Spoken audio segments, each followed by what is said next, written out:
passe dans le foot? À chaque fois, c'est Moi, je sais qu'il y a un foot. musical que Je sais, c'est. des fois, je sais pas, mais je sais qu'il y a un foot quand il rentre. Et que. Ça a commencé. Eh ouais. Salut Coco.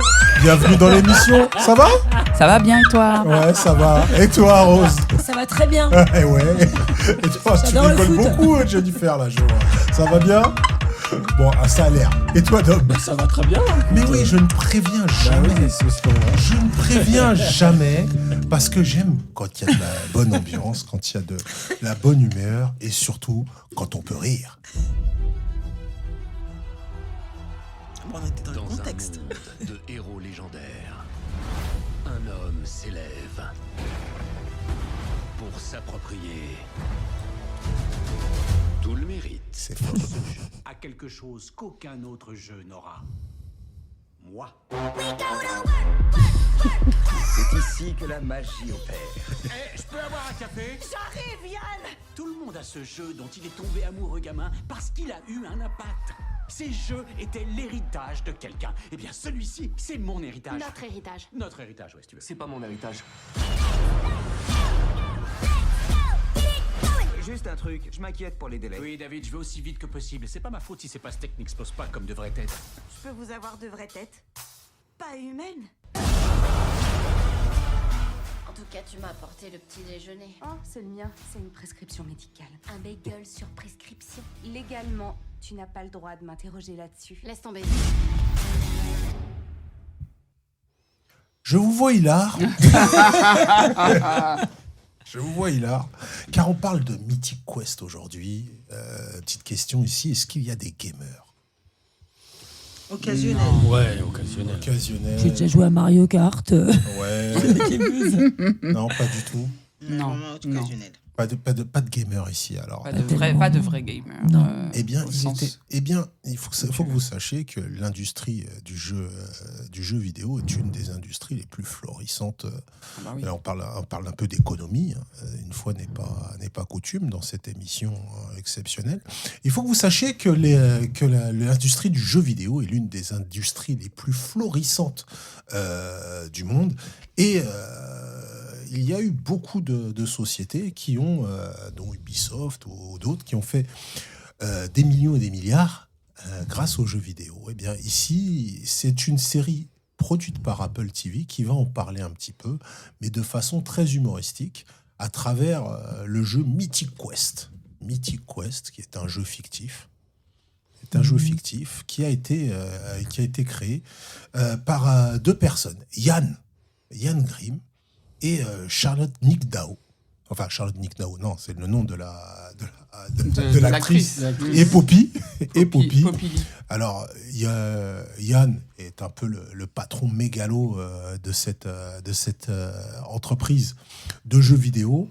Poppy, la codeuse de génie. Et on va se retrouver avec un ensemble de personnages dans cette entreprise qui s'appelle Mythic Quest, où on va essayer de développer ce jeu qui s'appelle Mythic Quest, ce jeu en ligne. On va avoir, ça va être assez intéressant parce que ça va parler de toute l'industrie qu'il y a derrière le jeu vidéo, de l'engouement des jeunes, de cette folie qu'il y a, du Star System. On va se retrouver avec une série avec énormément de stars qui vont passer.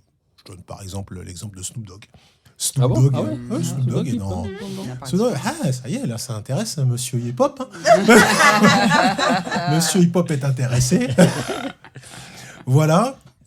Et c'est une série qui va parler du monde du travail, comme il y en a beaucoup en ce moment. En ce moment, il y a la série Sévrance qui fait beaucoup de bruit, bien avant, sur Apple TV, il y avait la série Mythic Quest.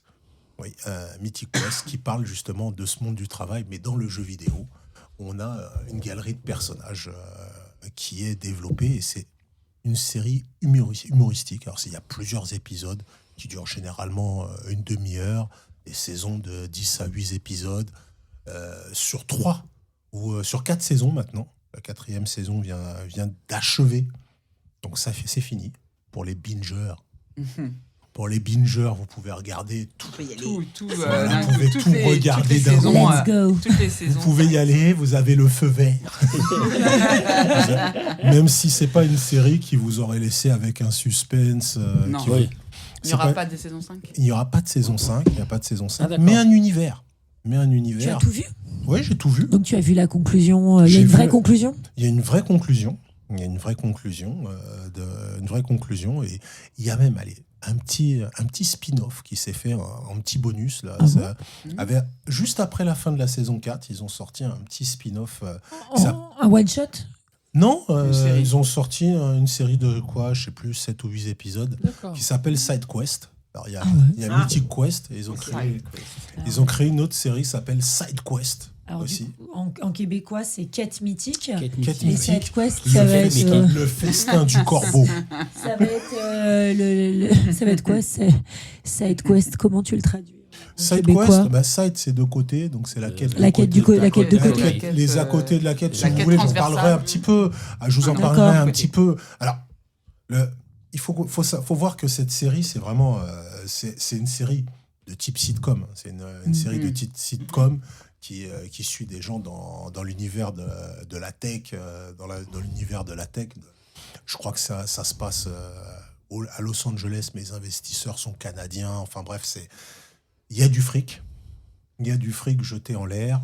Il y a des entrepreneurs qui sont mégalomanes et qui ont de vrais problèmes, de vrais problèmes avec la société. Et puis on voit aussi comment les jeunes ils sont complètement dingues pour des histoires de skin. Il y a la partie modétisation. Enfin, c'est quelque chose. Moi, j'ai suivi cette série avec mon fiston, qui est très gamer. Et j'ai trouvé que c'est une façon pour les vieux, c'est une façon pour les vieux de rentrer un peu dans cet univers et de regarder un petit peu les choses autrement, mais surtout avec un point de vue hyper humoristique. Alors, l'acteur principal, c'est Rod McElhenney. Est-ce que ça vous dit quelque chose, Rod McElhenney? Non. J'ai touché la fibre de Dom. Dom, bienvenue à Wrexham. Tu es au courant? Tu connais un peu cette série? C'est sur un club de foot. C'est sur un club de football. Ouais. C'est une série où Ryan Reynolds achète un vieux club de Ligue 2 anglaise. Il l'achète justement avec Rob McElhenney. Ah d'accord, avec lui, d'accord. C'est la personne à qui il l'achète pour le faire monter en Ligue 1. Et Mais finalement, ça se passe pas si bien que ça, j'avais pu comprendre. Ils l'ont c'est quand un peu même monté. compliqué. Ils l'ont quand même monté. Ils ont réussi à le monter quand même. Ils l'ont quand même monté. J'ai vu qu'il y avait quelques péripéties. Enfin, Ah oui, il y a beaucoup de choses. J'ai des trucs par rapport à cette série. Alors, Rob McElhenney, il n'est pas spécialement connu ici, mais il faut savoir qu'il a une des sitcoms qui a duré le plus longtemps. Il a écrit l'une des sitcoms qui a duré le plus longtemps, qui s'appelle It's Always Sunny in Philadelphia, ou Philadelphia, je ne sais pas si vous avez déjà entendu parler de ça. Non. Bien sûr, on est en France. Ça ne m'étonne pas, en tout cas 16 saisons. Ah ouais, 16 saisons quand même, oui. Donc c'est pour ça, c'est vraiment une petite découverte. Bon, après, si t'es fan de New York Section Criminelle, 16 saisons, oui, bien sûr. Ou bien aux fans de séries médicales comme Grey's Anatomy où on est plus de 20. Une saison aussi 20. C'est un petit joueur à côté. Il faut bien comprendre qu'il a écrit c'est un des scénaristes de cette série qui a duré 16 saisons aux États-Unis. Il faut quand même des scénarios. Il faut quand même Dispo sur Disney+, si Exactement. vous voulez voir Philadelphia. Exactement. Vous pouvez regarder sur et c'est une série qui a fait connaître un autre acteur. Je ne sais pas si vous le connaissez, c'est Charlie Day. Je ne sais pas si vous le connaissez, Charlie Day. Charlie Day, peut-être que vous avez vu un film qui s'appelle Comment tuer son boss. Ah oui, regarde. Ça me parle, ça. Comment tuer son boss. Ah d'accord, oui. De tête, Voilà, ça, ouais. Alors dans la comédie, c'est vrai que je suis un peu tout seul dans la comédie, c'est pas le... Mais bon, Charlie Day, Comment tuer son boss, le film où il y avait 3 gars qui s'étaient fait virer par leur boss et qui essayaient de... Et Jennifer Aniston. Il y avait Jennifer Aniston, Kevin Spacey, et voilà. Et les 3 protagonistes, c'était Jason Bateman, le gars de Ozark. Et il y avait Jason Sudeikis qui était Ted Lasso. Lasso, et le troisième, le petit un peu teigneux, c'est Charlie Day, justement. D'accord. qui est producteur de cette série. D'accord. Qui est producteur de cette série. Et comme il a travaillé pendant longtemps avec Rod McElhenney, ils en sont un peu les showrunners. Ils en sont un peu les showrunners. Alors, c'est une série où on a des personnages hyper attachants. Enfin, les personnages du bureau. Hein.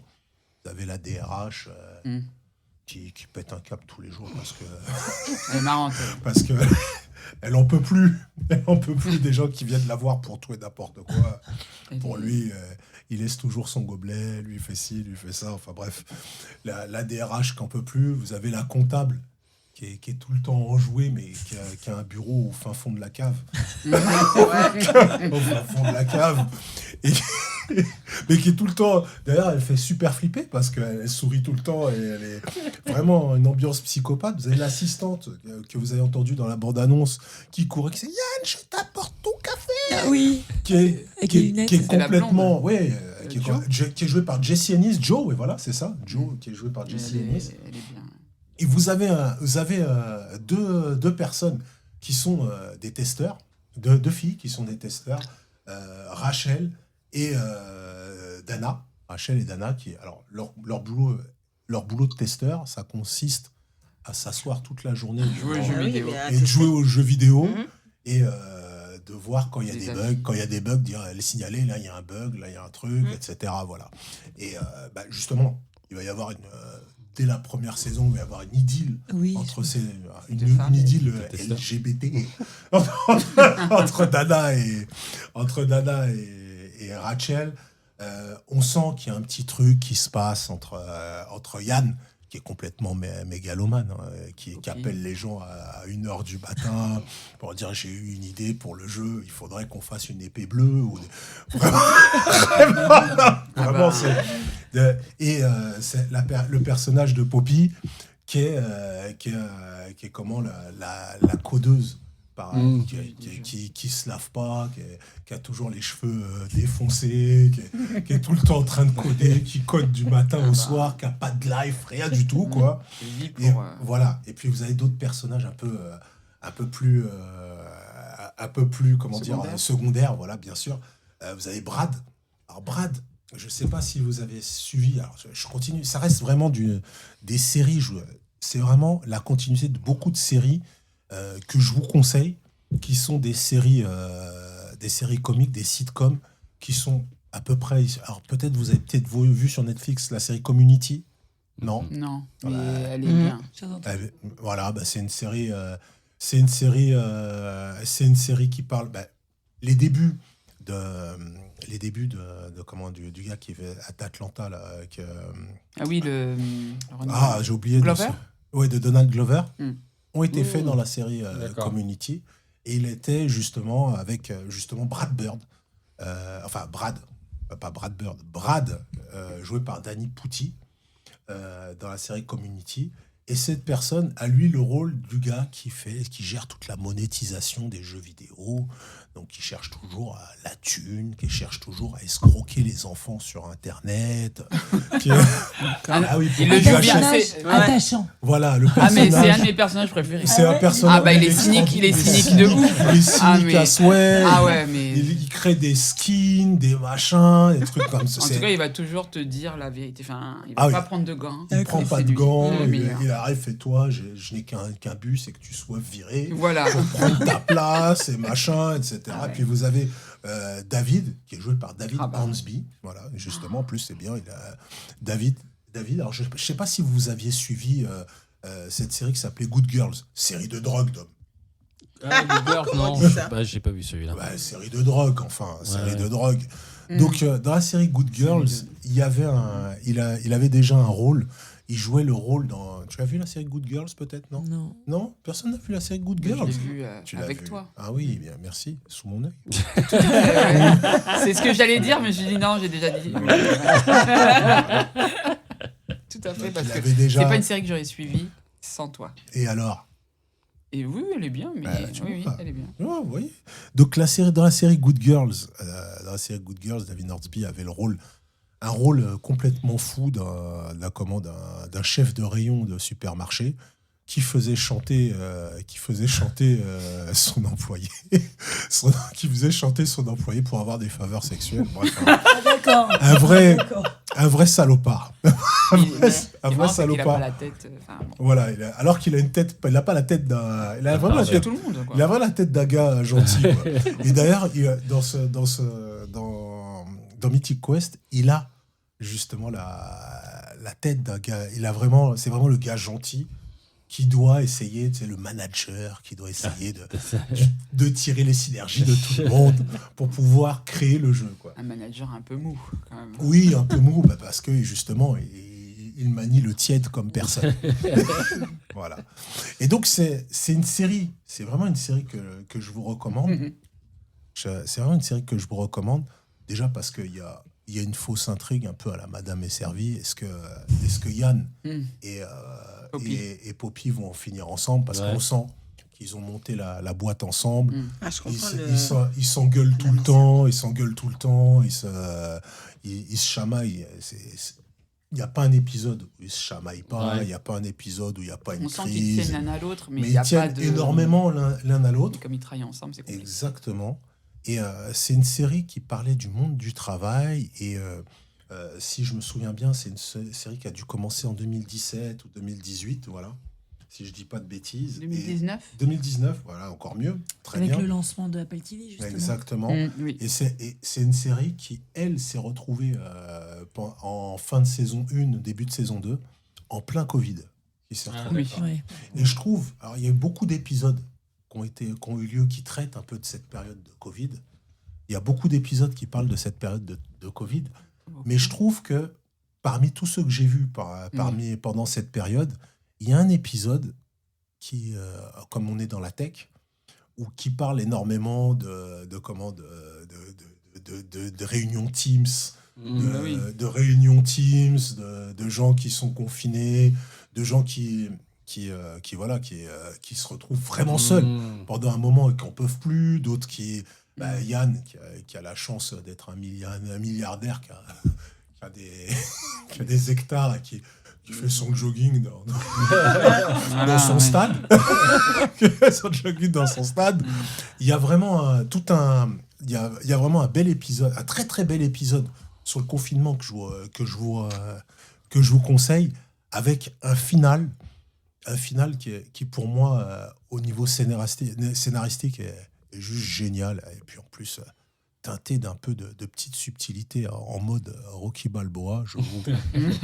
Il n'en fallait pas plus pour me convaincre.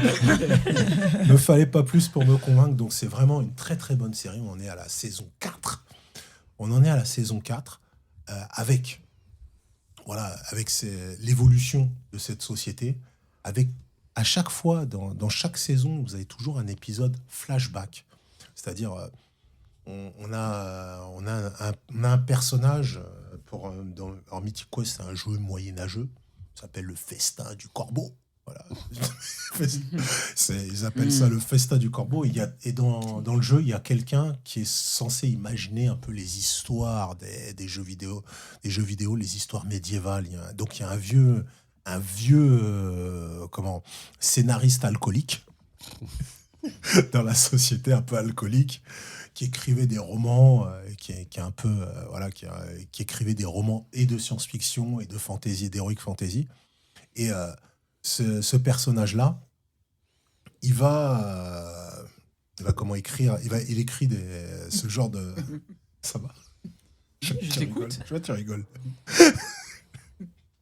Et donc, ce personnage qui écrit un peu tout ça, on va s'intéresser dans un épisode à sa jeunesse dans les années 70. Et vraiment, il y a un épisode où c'est assez marrant parce qu'on passe d'une sitcom et tout d'un coup, il y a un épisode qui n'a rien à voir. Il n'y a pas les mêmes... Pas du tout filmé de la même manière. Voilà, qui a vraiment rien à voir avec d'autres choses, mais qui est quand même lié et qui fait un peu avancer le truc. Et dans ces épisodes-là, on a des guests succulents.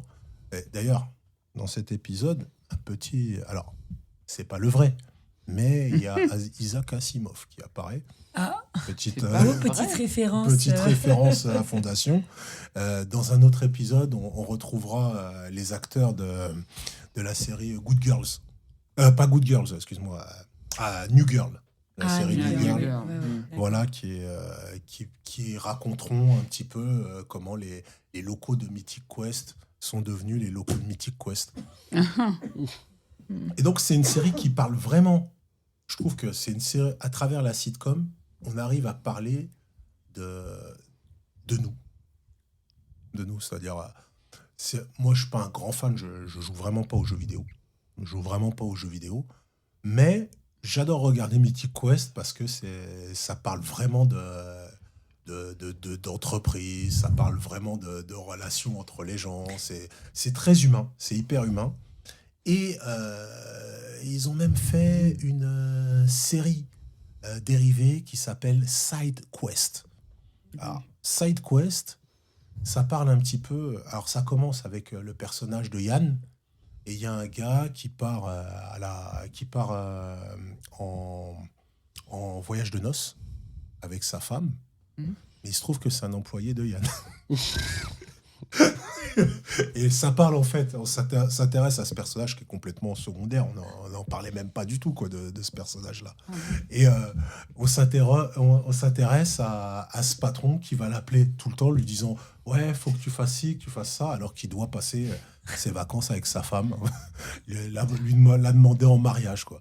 Et puis, on va parler aussi on va s'interroger dans un autre épisode à la boutique de comics, où on vend plein de comics, les gens qui reçoivent tous les comics, dont un comics sur Mythic Quest. D'accord. Et on va voir un peu la communauté des geeks qui viennent chercher leurs comics dans les trucs, etc. Et il y a tous les pans qui sont dérivés des jeux vidéo dont on parle, les musiciens de jeux vidéo, et ça va traiter il y a 8 épisodes avec des acteurs totalement différents, les uns plus ou moins connus, et ça va traiter à chaque fois de petites problématiques. La première, c'est le gars qui a du mal à aller voir à décrocher du boulot. La seconde, c'est les geeks. Pourquoi ils sont geeks alors qu'ils ont des vies, quoi. Pourquoi ils sont geeks alors qu'ils ont des vies. La troisième, ça va peut-être être une personne qui est vraiment investie dans la musique et qui, lorsqu'elle perd une partie de son talent, tombe dans la dépression. C'est vraiment... Je trouve que Rod McElhenney, vous le connaissez peut-être pas. J'espère vraiment que vous irez regarder un petit peu son travail dans Philadelphia, dans Mythic Quest. C'est une vraie... malheureusement, ça n'a pas traversé l'océan. Ça a malheureusement pas traversé l'océan, un peu comme Seinfeld. Ça avait pas... Seinfeld, c'est la série... C'est la série la plus regardée, mais ça n'avait pas traversé comme... Aux États-Unis, c'est mythique, alors qu'en France, ça... Non, peut-être ça n'a pas été diffusé. Ça n'a pas marché du tout. Ouais. Voilà, faut voir aussi comment ça a été diffusé. Mais aussi, c'est pas quelque chose qui est venu. Donc, vraiment... Alors, peut-être on n'est pas fait pour, mais vraiment, je pense que c'est hyper intéressant de voir. Et puis, cet humour-là, on l'a un peu dans Comment tuer son boss. On l'a un petit peu dans Comment tuer son boss. On l'a un peu dans Philadelphia. Vous verrez, c'est une série où Danny DeVito. Vous connaissez Danny DeVito? Ah oui, quand même. Bien sûr. Il a un rôle récurrent pendant 14 saisons dedans. Ah d'accord. Voilà, donc 14 ouais. saisons où Danny DeVito, il est toujours dans Always Sunny in Philadelphia. Donc, j'espère que j'aurais pu vous faire découvrir quelque chose. Voilà. T'as regardé Philadelphia, toi, cette série je m'y suis mis juste après. J'ai enchaîné 3 saisons. Il m'en reste encore plein. C'est que tu as aimé alors. Ah ouais, mais c'est parce que c'est extrêmement Philadelphia. C'est comment dire, c'est extrêmement cynique. En fait, je parle un peu du synopsis de Philadelphia. C'est un groupe de 4 personnes. Qui ont un bar à Philadelphie. Ah, et ouais, c'est ça. Tu as suivi un peu? Oui. Grâce à toi. Sur mon œil. Il y a beaucoup de séries que j'ai, hein. Ouais. Et c'est. J'ai vu un épisode. Et en fait. Oui, ça va. Et en fait, ces 4 personnes ont vraiment des travers. Ils ont vraiment des travers, c'est-à-dire ils sont prêts à tout. Il y en a un pour séduire une nana. En fait, pour séduire une nana, il y a une nana qui lui dit ouais, je pense que t'es raciste. Elle lui dit parce que un jour il dit je sais plus, il voulait pas sortir avec une noire ou je sais pas quoi. Il a sorti un truc limite, tu vois, borderline. Et derrière, il va dans une sorte de soirée de Renoir. Enfin, c'est Charlie, il va dans une sorte de soirée de Renoir. Et il sort avec une Renoir. Il sort avec une Renoir. Et il va voir la meuf qui veut se ça. Il fait t'as vu, je suis avec elle. Donc, je suis pas raciste. Et c'est vraiment de l'humour, comment dire, gênance. C'est que ça, c'est que de l'humour gênance. Il y a un épisode où il parle de féministe ou de féminisme, où il y en a un qui se met, non même pas féministe, de gens qui sont pro-avortement et d'autres qui sont contre l'avortement, voilà. Et puis il y en a un, les gars n'ont vraiment aucune conviction, tu vois. Mais comme il y a une nana vraiment qui leur plaît, qui est contre l'avortement, le gars décide de devenir chrétien. Anti-avortement. Décide de devenir chrétien. Il va loin. Jusque devenir chrétien loin, et de faire des manifestations contre l'avortement, jusqu'au jour où la fille vient le voir et lui dit « Je crois que je suis enceinte ». Elle a dit « C'est plus possible ».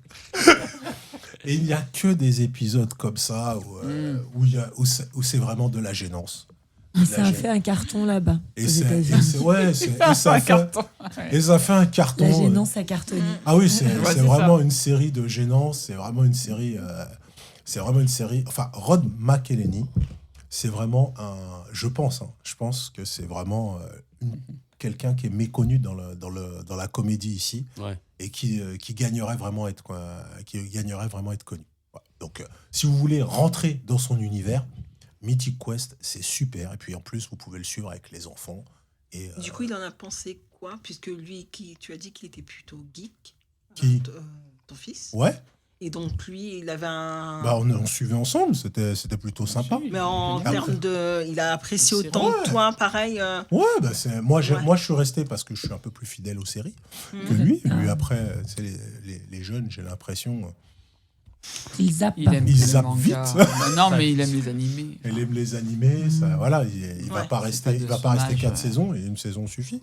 Une saison suffit. Et moi, je suis resté, et j'ai vu un peu l'évolution. Et puis j'avais envie de savoir comment ça allait finir, même si je sais déjà comment ça va finir.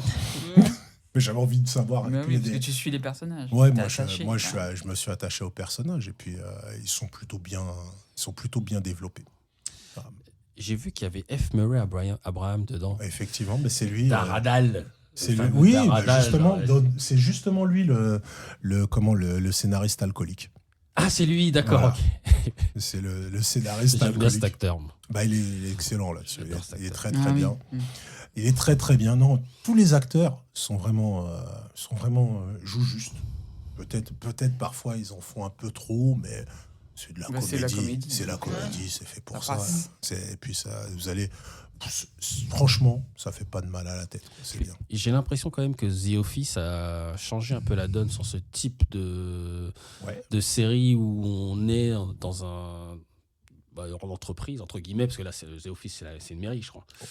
Non, The Office, c'est un truc de papier. C'est une entreprise de papier. La mairie, c'est Parks and Recreation. C'est Parks and Recreation. Ah oui, effectivement. Et j'ai l'impression que ça a quand même changé la donne, parce qu'il y a pas mal de séries maintenant qui s'inspirent de ce genre de format où tu es en entreprise et où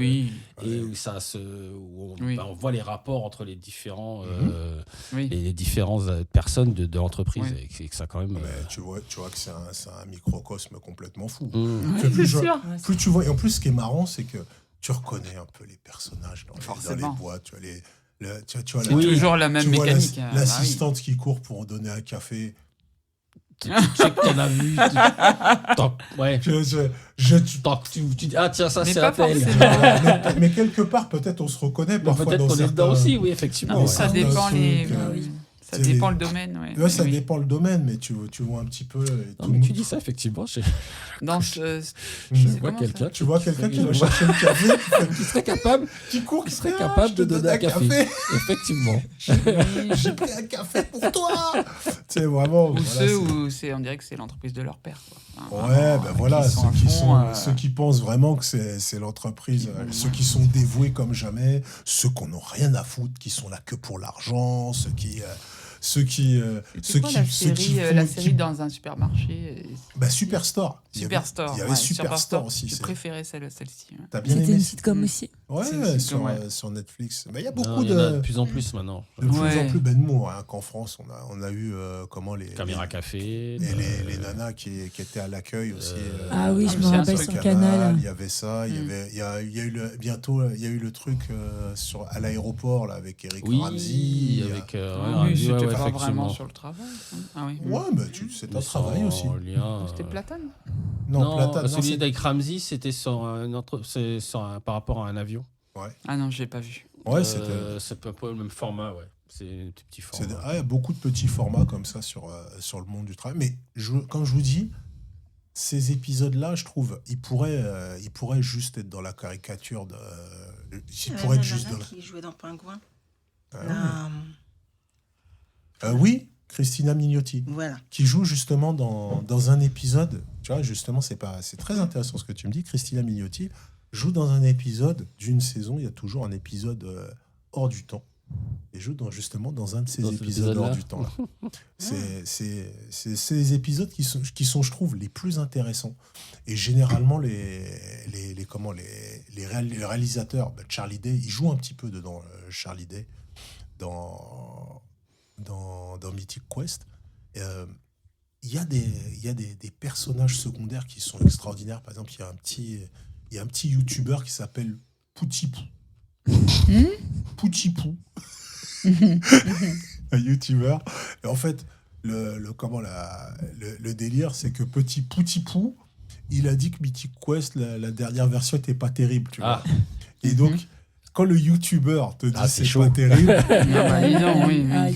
le jeu il est en galère, donc il y a le branle-bas de combat, les gens disent envoyez-lui des bonbons, des machins. Et tu vois que c'est complètement délirant parce que t'as un gamin de 14 ans qui est faiseur de rois. C'est complètement dingue, quoi. C'est complètement dingue cette série. Enfin, Après, c'est assez proche de la réalité en réalité. Enfin, t'as des cas comme ça où effectivement un YouTuber peut décider de ton truc, quoi, du succès ou non de ton truc. Ouais, mais je trouve que c'est assez. Il y a un côté réaliste, je pense. C'est vraiment une série qui, à mon avis, si on la regarde dans 10 ans, elle donnera vraiment une photo de ce qui se passait en 2019, 2020. On verra un peu on verra un petit peu tendances, comment on était, quoi. On verra un peu. Alors, ce sera exagéré comme jamais. Bien sûr, oui, mais c'est le but de la comédie. Ce sera exagéré, mais toujours au moins caricaturé. Et puis, c'est hyper généreux. Je vous dis, c'est hyper généreux. Il y a pas de. Ils tentent des trucs. Bon, des fois, ils se plantent. C'est pas hyper drôle, mais des fois, ils vont dans des délires. Des fois, il y a un épisode. Vous irez, mais il y a un épisode qui ressemble beaucoup à un couteau tiré. Un épisode très très Cluedo, machin, etc. Qui est très vraiment dans cette ambiance-là. Et franchement, c'est une série où je regarde pas un épisode en me disant tiens, je vais regarder le même de la semaine dernière. Il y a plein de trouvailles en fait. Il y a toujours des bonnes trouvailles, toujours des bons trucs. C'est sympa ça. C'est hyper sympa. Ça donne envie. Voilà, je vous le conseille. Je vous le conseille. Vous, vos séries, c'est des séries. Vous aimez les séries drôles un petit peu? Parce que je suis là, j'aime quand c'est sinistre. Ouais, t'aimes quand c'est sinistre. Ça dépend. Tu vois, pas Ted Lasso. Alors, est-ce que c'est le fait que ça traite du foot, mais Ted Lasso, qui est une série quand même assez. Ouais. Moi, j'aime bien. T'aimes bien Ted Lasso. Toi, Jennifer, il y a une série drôle que tu. J'ai pas souvenir de série. Film, oui. Ouais. Mais de série, non. Pas de série. Il n'y a pas de série. Plutôt film. Quand c'est... sang. Non, mais attends, tout est louable. Hein. Tout est louable, bien sûr. En film. Un bon dîner de con, moi, ça j'adore. Je peux revoir et revoir. Le dîner de con, c'est un très bon film. Très bon film. Hein. Et toi, question série drôle comme ça. Ben moi, dernièrement, là, il y a quelques jours, j'ai regardé Ghosts. Ah, Ghosts, sur Netflix. Bah oui, je vais regarder ça. Elle est sympathique, tu passes un bon moment. C'est vraiment une série comique avec des épisodes d'une vingtaine de minutes. C'est sympa. Ouais. C'est marrant quand même que ces séries. Tu vois, il faut bien se rendre compte que les séries les plus regardées, les records des séries les plus regardées sont des sitcoms. C'est vraiment des sitcoms. Ça a commencé comme ça. Il n'y a pas longtemps, j'ai commencé à revoir les How I Met Your Mother. J'aimais beaucoup. Et on a revu la saison 1 et puis on s'est arrêté début de saison 2. Il faudrait que je continue. C'était vraiment excellent comme série. Et toi, Corinne? Moi, la dernière série drôle, c'était je crois que sur Netflix avec l'actrice de Véronica Mars. Ah oui, Kristen Bell. Kirsten Bell. Une série avec elle rencontre un jeune homme. Nobody Wants This. Très drôle. Oui, très sympa. Ouais. Très drôle, vraiment. T'as bien aimé cette série-là? Oui. Ouais. Bah, j'espère que... Les séries drôles, je trouve que c'est quelque chose qui se perd au détriment des séries de serial killers. Ça tourne, il faut que ça tourne, tout simplement. Donc je tenais à en mettre un petit peu de temps à autre. Il n'y a pas que les rires, il y a aussi les larmes. Mais il n'y a pas que les larmes, il y a aussi les rires. Mais pas que les rires. Il n'y a pas que le son. Il n'y a pas que les barres de rire. Non. Voilà, donc, il y a aussi la drogue et l'argent. Il y a aussi la drogue. Et les familles. Et le pouvoir. Et le pouvoir. Et bien sûr, la confrérie des séries. Merci à vous de nous avoir suivis. J'espère que vous rirez. Oui. N'est-ce pas, Dom? Bien sûr. N'est-ce pas, Jennifer? Ah oui. N'est-ce pas, Empire? Claro que si. Je n'ai rien compris, Foufa. Et toi, Corinne, tu riras? Comme toujours. Et j'espère que vous frissonnerez aussi, que vous aurez peur, que vous serez angoissé, que vous aurez... envie de regarder des séries. Voilà, c'est fini.